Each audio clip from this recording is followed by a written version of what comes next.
ओम नमः सिद्धेभ्यः शुद्धात्मने नमः। नमो जीर्णाणम। सभी को सादर शुद्धात्म वंदन। आज मगशिर शुक्ल एकम का यह शुभ मंगल पावन दिवस है और आज के ही दिन 1008 श्री पुष्पदंतनाथ भगवान का जन्म और तप कल्याणक तिथि का भी दिवस है। देखिए, अधिकांश तीर्थंकरों के जन्म कल्याणक और तप कल्याणक दोनों एक ही तिथि को आते हैं, क्योंकि जब उनका जन्मोत्सव मनाया जाता है तभी उन्हें संसार शरीर भोगों से वैराग्य उत्पन्न होता है। ऐसे शुभ प्रसंग पर आज जो हमें संदेश प्रसारित हुआ है वह दान के उपदेश को देने वाला है कि किस प्रकार से जीवन में दान का महत्व है। यह श्री पद्मनंदी पंचविंशति का जी ग्रंथ, जो चरणान योग का महत्वपूर्ण ग्रंथ है, उसके आधार से यह प्रकरण लिया गया है जो आचार्य पद्मनंदी देव द्वारा विरचित है। तो चलिए पढ़ते हैं पहले आज का यह संदेश। लिखा है, श्रावक को निरंतर अपने धन के अनुसार 1 ग्रास अथवा आधा ग्रास अथवा चौथाई ग्रास अवश्य ही दान देना चाहिए, क्योंकि इस संसार में अपनी इच्छा के अनुसार द्रव्य किसे और कब मिलेगा जो उत्तम पात्र दान का कारण बन सके, यह कुछ भी कहा नहीं जा सकता। तो यहाँ पर क्या बताया कि किस प्रकार से दान देना चाहिए। देखिए, कई बार ऐसा नहीं होता है, हम बाहर में देखते हैं कि बड़ी बड़ी बोलियाँ लगती तो वो दान देते हैं, वो दान देते नहीं है। ख्याति लाभ पूजा के लिए भी दान दिया जाता है, लेकिन यहाँ पर आचार्य देव कहते हैं असली दान तो अपने भावों से होता है, क्योंकि पर द्रव्य का दान देना ये कोई दान नहीं है।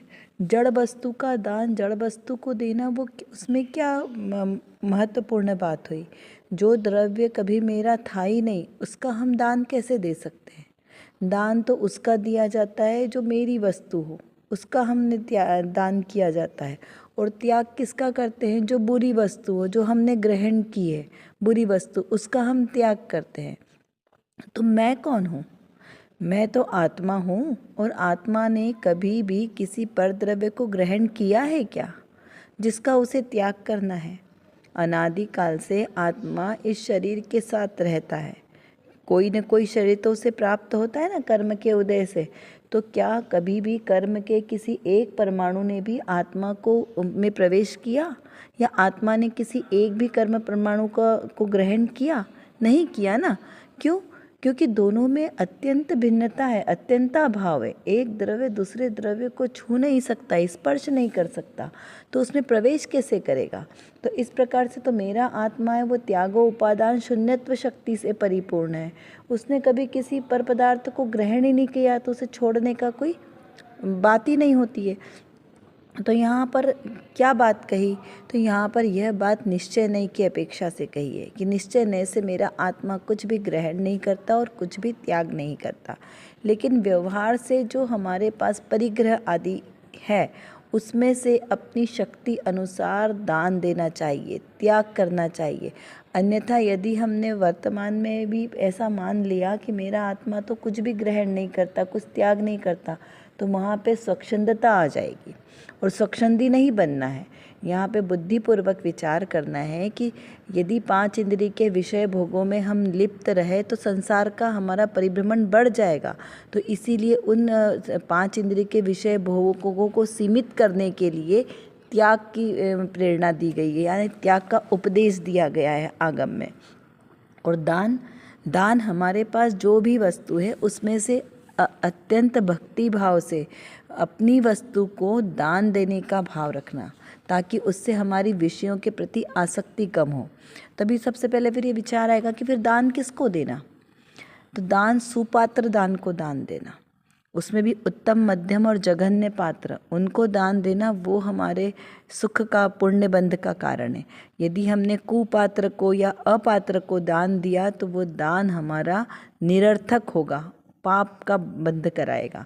तो इस प्रकार विचार पूर्वक करना। तो यहाँ कहा कि जो गृहस्थ श्रावक है उसको निरंतर अपने धन के अनुसार जितना उसकी सामर्थ्य है उस अनुसार उसे उत्तम पात्र में कौन आते हैं, मुनिरा, आचारिका, इल्लक चुल्लिका, जो अपने रत्नत्रय की आराधना के लिए गृहस्थपना को त्यागते हैं। तो ऐसे उन महामुनिराजों के रत्नत्रय में साधना वो साधक बने, इसलिए उन्हें आहार दान आदि देना चाहिए। शास्त्र दान, औषधि दान, अभय दान, इस प्रकार के 4 प्रकार के दान कहे ना, इस प्रकार से उत्तम पात्र को देना चाहिए। उसके बाद व्रती श्रावक, जो सम्यक दृष्टि व्रती श्रावक है, उनको दान देना मध्यम पात्र है। और सम्यक दृष्टि जीवों को, जो श्रावक है, विद्वान है, जो जिन शासन की प्रभावना में है, उन सबको दान देना जघन्य दान है। तो इस प्रकार से दान की प्रेरणा दी गई है। जरूरी नहीं कि आपके पास बहुत सारा धन नहीं है तो आप दान नहीं दे सकते। आप अपने भावों के अनुसार दान दें, तो भावों के अनुसार दिया गया 1 रुपया भी बहुत महत्वपूर्ण है उन लाखों के दान, करोड़ों के दान के आगे। तो इस प्रकार शक्ति अनुसार दान की प्रेरणा हमेशा अंतर में बनी रहनी चाहिए। अब देखिए, यहाँ जो रत्नकणिका में प्रवचन सार जी की 193 नंबर की गाथा के आधार से बहुत ही सुंदर विषय प्रस्तुत किया है कि विशिष्ट परिणाम के भेद को तथा अविशिष्ट परिणाम को कारण में कार्य का उपचार का जो कार्य रूप बतलाया गया है, उसकी गाथा यहाँ बताइए। सुह परिणामो पुण्यम असुहो पावन्ति बणदमण्येषु परिणामो नन्नगदो दुःखक्षय कारणम समय। इसका क्या अर्थ है कि पर के प्रति जो शुभ परिणाम है पुण्य है, और जो अशुभ परिणाम है वह पाप है, ऐसा जिनेंद्र देव ने कहा है। जो दूसरों के प्रति प्रवर्तमान नहीं है, ऐसा परिणाम यानी ऐसा समय वह दुख क्षय का कारण है। ऐसा सुंदर निरूपण प्रवचन सार जी के ज्ञान के अधिकार के माध्यम से किया गया है। यहाँ क्या बताया कि लक्ष्मी, शरीर, सुख दुख व शत्रु मित्र जनो अरे जीव को नहीं कहीं ध्रुव उपयोग आत्म जीव का। यानी क्या इसका अर्थ समझना कि धन, शरीर, सुख दुख अथवा शत्रु मित्र कुछ भी जीव के नहीं है। जीव कैसा है? ध्रुव स्वभाव वाला है। पुण्य पाप ये सब तो शरीर आत्मा से अत्यंत भिन्न है, और ध्रुव तो उपयोगात्मक है। कैसा है? ऐसा मेरा उपयोग स्वरूप आत्मा है। ज्ञानोपयोग और दर्शनोपयोग वाला मेरा आत्मा है। उसमें सुख दुख आदि कुछ भी नहीं है, क्योंकि सुख दुख ये सब अस्थिर पदार्थ है, स्थिर रहने वाले नहीं है। और मेरा आत्मा कैसा है? वो स्थिर स्वभाव वाला है, ध्रुव स्वभाव वाला मेरा आत्मा है। और लक्ष्मी चंचल है। शरीर पर्याय रूप प्राप्त हुआ है, और आयु पूर्ण होने के बाद वो विनाश को प्राप्त हो जाता है।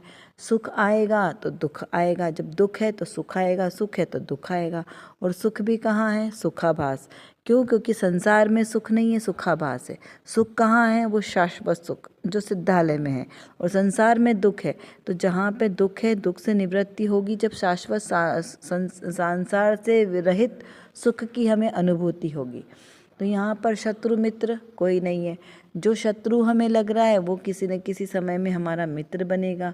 यहाँ पर शत्रु मित्र क्या है? मात्र हमारी कल्पना है, क्योंकि पुण्य और पाप के उदय से जो पर द्रव्यों के जो हमने उसमें एकत्व ममत्व भाव रखा है ना, वहाँ से हमारे नए नए कर्मों का बंधन प्रारंभ होता है।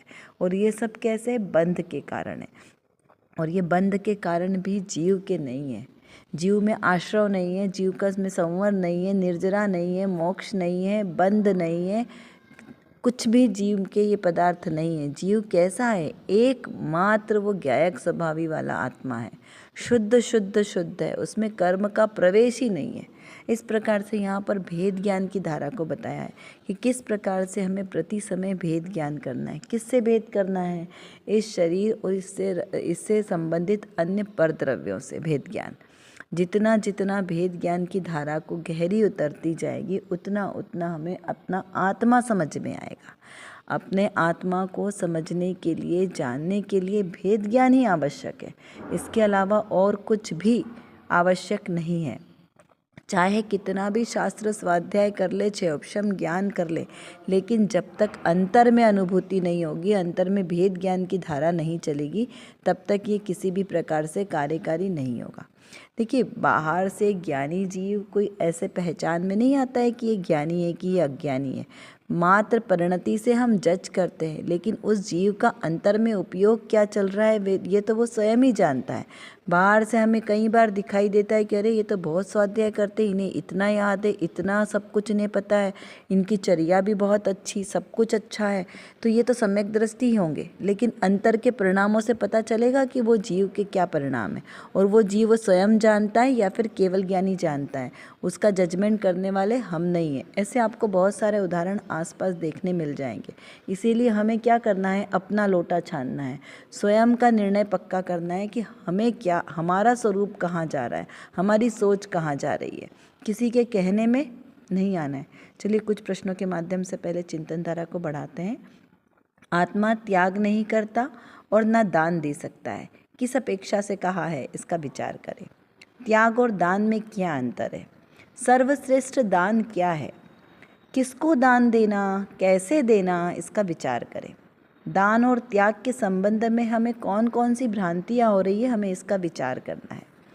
देखिए, अभी रिसेंटली कितनी सारी ऐसी घटना हमारे सामने घटती है कि हमें बाहर से जीव धर्मी दिखता है, लेकिन बाद में जब हम जजमेंट करते हैं या साथ रहते हैं तब मालूम पड़ता है कि उसमें कितना धर्म के संस्कार हैं। तो हमें अपना भाव सार्थक करना है, तो हमें सिर्फ अपने परिणामों की चिंता करनी है कि हमारे परिणाम किसी भी प्रकार से धर्म से विरुद्ध ना हो, तो हमारा धर्म, तो हमारा ये भाव और धर्म हमारा धारण होगा। कर विचार तो पाम, हम जितना विचार करेंगे उतना ही हमारा विषय क्लियर होगा, क्योंकि हमारे पास समय की कमी है और जानना बहुत ज़्यादा है।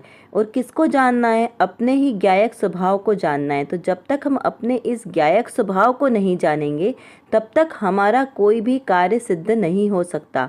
तो एकमात्र जो मेरे अंदर, मतलब मेरे आत्म स्वभाव में जो ज्ञान नाम का विशेष गुण है, इस गुण को एकमात्र अपने ज्ञायक स्वभाव को जानने में लगाएं तो निर्विकल्प दशा की प्राप्ति होगी। और इस निर्विकल्प दशा के ही आश्रय से हमें शाश्वत सुख की प्राप्ति होगी। तो वो शाश्वत सुख हमें प्राप्त हो, इसीलिए पुरुषार्थ करना आवश्यक है। उसके लिए व्यवहार से तो सच्चे वीतरागी देवशास्त्र गुरु का आश्रय लेना योग्य है, और निश्चय नय से मेरी निज शुद्धात्मा का आश्रय लेना ही सर्वश्रेष्ठ उपाय है। अभी के लिए बस इतना ही। विशेष चर्चा हम आगे की कक्षाओं में करेंगे। तब तक हम अपने आत्मस्वरूप को जानें, पहचानें और उसी में लीन रहें। इसी विशेष मंगल भावना के साथ आप सभी को सादर जय जिनेंद्र।